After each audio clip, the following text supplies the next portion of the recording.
Sem ime Erna in že od nekdaj sem povezana z glasbo.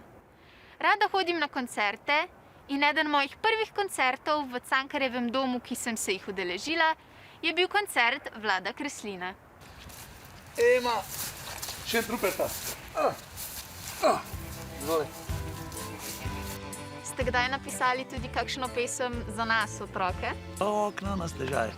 Ampak ta je bila v bistvu narejena ob akciji Očistimo Slovenijo, ko smo si išli ven in smo počistili vse gozdove v vse to. Kaj ste vi najraje poslušali, ko ste bili mojih let? Leto 68 je redko kdo imel ploščo, razumeš, gramofonsko, to so bile gramofonske plošče, ne. Poslušali pa smo radijske postaje tuje, tako delalo, veš, ne. Se zelo težko prišel do te muzike, ne. 68, takrat je bil razcvet rock muzike, razumeš, ne.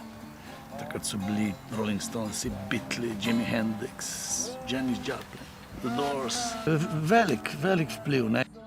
Ogromno vaših besedil vsebuje prekmurske besede in fraze. Zakaj? V svojih narečjih imamo izraze, ki težko, ali pa sploh, ki jih ni v knjižnem jeziku, veš, ne. So lepi, so duhoviti, so šarmantni. In jaz si privoščim, da kakšnega takega slikovitega dam noter, ne.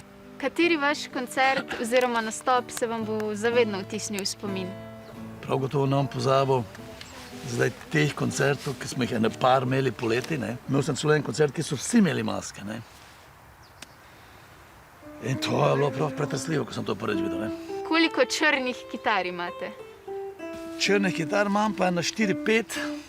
Kaj pa je za vas kakovostna glasba? Tista, ki te napelje k nekemu razmišljanju, ki te poboljša, ki te olepša, ki ti da misliti, ne.